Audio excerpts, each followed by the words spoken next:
धन्यवाद भाई साहब ये मंच उपलब्ध कराने के लिए। मैं आपको तालियां बजाने के लिए नहीं बोलूंगा, ये काम है भी नहीं हमारा।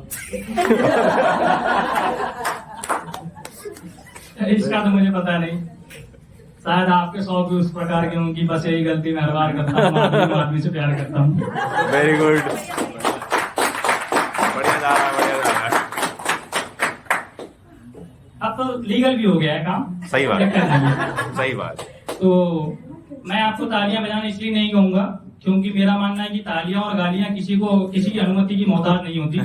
ये जिस जगह निकलनी होती है वो अपने आप निकल जाती है स्वतः ही। तो मैं अपना परिचय देता हूँ कि मुझे इस जमाने से ना कोई उम्मीद है ना आस है, मुझे इस जमाने से ना कोई उम्मीद है ना आस है, मुझे उन पे भरोसा है जिन पे विष का वास है। क्या बात। और शेर सुनिएगा, मुझे उन पे भरोसा है जिन पे विष का वास है, और तारुफ अपना खुद से करूं इतनी बिसात नहीं है मेरी, कुछ वैसे भी नहीं किए बेरोजगार हैं। तारुफ अपना खुद से करें इतनी बिसात नहीं है मेरी, बस इतना जान लो इस नाचीज को लोग कहते हैं आकाश। क्या बात, बहुत सही। बस इतना जान लो इस नाचीज को लोग कहते हैं आकाश है। और सुनेगा कि वो मुझसे दूर होकर भी हमेशा पास रहता है, वो मुझसे दूर होकर भी हमेशा पास रहता है, मेरे दिल की जमीन पर एक समंदर बन के बहता है, और बड़े ऊंचे घरानों से रखे संबंध, लेकिन वो वास्तविक घटनाओं पर आधारित है ये टिप्पणी। बड़े ऊंचे घरानों से रखे संबंध लेकिन वो जमीन खुद को समझता है, मुझे आकाश कहता है। क्या बात। नादान हूँ तेरे चरणों का दास हूँ, नादान हूँ तेरे चरणों का दास हूँ, दूर होकर भी जाना मैं तेरे पास हूँ, और तेरा मेरा मिलना तो मुकद्दर में नहीं है, क्योंकि तू शहजादी है जमीन की और मैं आकाश हूँ। हाय हाय। बात दिल की जुबा पे मैं कभी ला ना पाऊंगा, बात दिल की जुबा पे मैं कभी ना लाऊंगा, अपनी आंखों से मगर तुम्हें सारी दास्तान कह जाऊंगा। और शेर सुनिएगा, अपनी आंखों से मगर तुम्हें सारी दास्तान कह जाऊंगा, और तुम तो चांद हो जाना, और तुम तो चांद हो जाना, मेरे बिना भी चमकोगी, मैं तो आकाश हूँ तुम्हारे बिना सूना रह जाऊंगा। क्या होता है जब हम लिखने बैठते हैं तो कभी कभी कोई मिसरा अटक जाता है, आता नहीं है, वो बेचैनी बनी रहती है, पर जब वो मिसरा या वो कविता कंप्लीट होती है तो एक अजीब प्रकार का सुख हमें होता है। तब मैंने लिखा था कि सीने का दर्द जब आंसू बनकर आंखों से छनता है, सीने का दर्द जब आंसू बनकर आंखों से छनता है, तब कहीं जाकर मुकम्मल गजल का एक शेर बनता है। क्या बात है। तब कहीं जाकर मुकम्मल गजल का एक शेर बनता है। और मुफलिसी का आलम है, रहमत ना दुआओं का असर है कोई, मुफलिसी का आलम है, रहमत ना दुआओं का असर है कोई, अपनी माई बाप तो भैया बस ये सुनने वाली जनता, हाय हाय, अपनी माई बाप तो भैया बस ये सुनने वाली जनता है। और एक बात ध्यान में रखिए कि ईश्वर ने हमें अपने से थोड़ा ही कमतर बनाया है, और अपने जैसे अर्थात ईश्वर बनने की समस्त संभावना साथ इस धरती पर भेजा है। इसका उदाहरण हम देख सकते हैं कि भगवान राम कृष्ण, ये तो भगवान ही थे। कृष्ण भगवान ने तो कुरुक्षेत्र के बीच मैदान में कहा था कि पार्थ मैं ही भगवान हूँ। और अन्य धर्मों की बात करें तो आज जीसस क्रिसमस का बहुत ही पावन त्योहार है, वो भी भगवान का अवतार, पैगंबर मोहम्मद साहब, महावीर, और इन सबसे बढ़कर या बढ़कर नहीं, इन सबसे अन्यत्र की बात करें जो सही में मानव थे, भगत सिंह। वो बंदा 25 साल 4 माह और 24 दिन का था, 25 दिन का, पूरे 26 साल का भी नहीं हुआ था। वो अपने कर्मों से इतना महान था कि आज हमारे लिए भगवान से कम नहीं है। तब मैंने लिखा था कि अपनी माई बाप तो भैया ये सुनने वाली जनता है, और कर्मों में महानता हो तो, कर्मों में महानता हो तो इस जालिम दुनिया में इंसान ही इंसानों के बीच भगवान बनता है। क्या बात। अगला सुनिएगा कि हाथ पकड़कर अपने पिया का निकले बड़े जुनून में, हाथ पकड़कर अपने पिया का निकली बड़े जुनून में, रंग लिया फिर उन हाथों को अपने ही पति के खून से। और शेर सुनेगा, रंग लिया फिर उन हाथों को अपने पति के खून से, और कुछ तो करो सुधार प्रजापति भारत के कानून में, कुछ तो करो सुधार प्रजापति भारत के कानून में, ताकि लड़के मर ना पाए अपने ही हनीमून में, ताकि लड़के मर ना पाए अपने ही हनीमून में।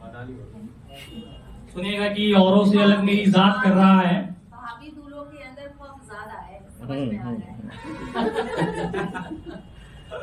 जरूरी भी है।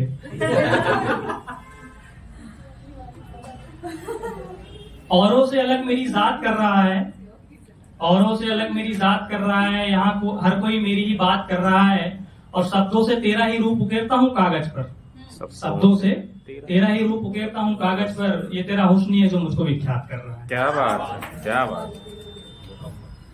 मेरे दोस्त भाग जा, अभी भी मौका है। मेरे दोस्त भाग जा। भाग जा, अभी भी मौका है। इसकी तो फितरत में ही धोखा है। इश्क की तो फितरत में। मेरे दोस्त भाग जा, अभी भी मौका है। इसकी तो फितरत में ही धोखा है, और जान जाने का खतरा इसमें हमेशा लगा रहेगा। जान जाने का खतरा इसमें हरदम लगा रहेगा। ऊपर से तू अपने घर का इकलौता है, और वो कहेगी कि जान हो तुम मेरी। वो कहेगी कि जान हो तुम मेरी। बेटा शुरू में ऐसा ही होता है। बेटा शुरू में ऐसा ही होता है, और वास्तविकता सुनेगा कि हसरतें मिट जाएंगी, इज्जत बेआबरू होगी। हसरतें मिट जाएंगी, इज्जत आबरू हो जाएगी। हर दफा लगेगा दिल किसी तवायत का कोठा है। मुझसे बिछड़कर वो दुनिया से कट गया है। मुझसे बिछड़कर वो दुनिया से कट गया है। जिस्म और जान इन दो हिस्सों में बट गया है, और मेरे हाथों में बस उसकी रूह आई है। मेरे हाथों में बस उसकी रूह आई है। उसका जिस्म किसी और के जिस्म से लिपट गया है। उसका जिस्म किसी और के जिस्म से लिपट गया है। और अपना मुकम्मल बातें होती है ना मुसलसल मुलाकातें होती हैं। अपना मुकम्मल बातें होती हैं ना मुसलसल मुलाकातें होती हैं। मोहब्बत का दायरा दोस्तों कुछ इस तरह से सिमट गया है। वर्तमान समय में प्रेम की जो दुर्गति हुई है, उसके बारे में सोचकर ही डर लगता है। परंतु कुछ बिरले लोग आज भी मौजूद हैं जो प्रेम को प्रेम की तरह करते हैं।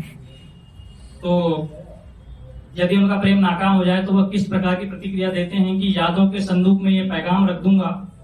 यादों के संदूक में ये पैगाम रख दूंगा, सोचकर तुझको मैं अपने हाथों से जाम रख दूंगा। और तेरा मेरा मिलना तो मुकद्दर में नहीं है जाना, अगर बेटी हुई मेरी तो तेरा नाम रख दूंगा। क्या बड़ी आसानी से जो हो जाए वो मोहब्बत नहीं है। बड़ी आसानी से जो हो जाए वो मोहब्बत नहीं है। खून के आंसू इसमें आंखों से रोना पड़ता है, और छोड़कर राधिका को राह में अकेले हरकृष्ण को किसी रुक्मणी का होना पड़ता है। कि अपने हुस्न से वो आशिक मार देती है। अपने हुस्न से वो आशिक मार देती है। रकीबों के लिखे सारे खत फाड़ देती है। और अभी आईपीएल आने वाला है, ध्यान दीजिएगा कि अपने हुस्न से वो आशिक मार देती है। रकीबों के लिखे सारे खत फाड़ देती है। और लगता है सीख कर आई है वो धोनी से गुण सारे। लगता है सीख कर आई है वो धोनी से गुण सारे। कोई उसकी हद से बाहर नहीं निकला कि वो स्टंप उखाड़ देती है। मैं अपनी मुख्य कविता इसके बाद अपना स्थान ग्रहण करूंगा। आप निजी संस्था में कार्य कर सकते हैं, अपना व्यवसाय शुरू कर सकते हैं, बहुत अच्छी बात है। लेकिन सरकारी नौकरी आपको स्वाभिमान प्रदान करती है। आप समाज में अपना सर ऊंचा करके चल सकते हैं। और सरकारी नौकरी क्यों जरूरी है मैं समझाना चाहूंगा। मेरी कविता का शीर्षक है मैं सरकारी नौकर बन गया। रातों को अपना जाग रहा, सपनों के पीछे भाग रहा, ना बोझ किताबों का मन में आ रही जान अब इस तन में। आंखों में फैला उजियारा, तम था जो सारा छन गया। ईश्वर की कृपा हुई तो मैं सरकारी नौकर बन गया।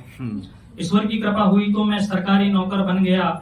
माँ के हाथों के छालों में मरहम का लेप लगा दूंगा। टूटी फूटी सी इस छत को दुल्हन की तरह सजा दूंगा। अब बहन कुंवारी ना होगी, मुफलिस घरद्वारी ना होगी। जो पड़ा हुआ था कदमों में उस बाप का सीना तन गया। ईश्वर की कृपा हुई तो मैं सरकारी नौकर बन गया। क्या बात। अब ये समाज देके मुझको इज्जत भर भर के आंखों में मीठे मीठे फल लगते हैं मेरी इन सूखी शाखों में। अब मेरी बातें बजनी हैं। और सरकारी नौकरी वर्तमान समय में क्यों आवश्यक है बताता हूँ। अब मेरी बातें बजनी हैं, अब मेरी भी तो सजनी है। अब मेरी बातें बजनी हैं, अब मेरी भी तो सजनी है। जिस घर ना फूटी कौड़ी थी उस घर में लॉकर बन गया। ईश्वर की कृपा हुई तो मैं सरकारी नौकर बन गया। अगला बंद सुनेगा कि गुर्बत में काटे दिन सारे रातें जो गुर्बत में काटे दिन सारे रातें जो भूखी सोती थी। हर कोई बदन निहार रहा, लाचार बहन भी रोती थी। अब ना लाचारी कोई है, अब बहन तनिक ना रोई है। जिसके घर नंगी लाश जली अब उसके घर भी कफन गया। ईश्वर की कृपा हुई तो मैं सरकारी नौकर बन गया। ईश्वर की कृपा हुई तो मैं सरकारी नौकर बन गया। अंतिम कविता मेरी जो मैं खुद से रिलेट करता हूं, मेरी वास्तविकता भी यही है कि सर पे दुश्वारियों की कारी बदरी छा जाती है। सर पे दुश्वारियों की कारी बदरी छा जाती है। एक मुश्किल से पीछा नहीं छूटता कि दूसरी आ जाती है। सर पे दुश्वारियों की कारी बदरी छा जाती है, एक मुश्किल से पीछा नहीं छूटता कि दूसरी आ जाती है। और मैं कोई अर्जुन नहीं हूं जिसके रथ पर स्वयं केशव विराजमान हूं। मैं कोई अर्जुन नहीं हूं जिसके रथ पर स्वयं केशव विराजमान हूं। मैं तो वो कर्ण हूं जिसके पहिए को धरती खा जाती है। धन्यवाद।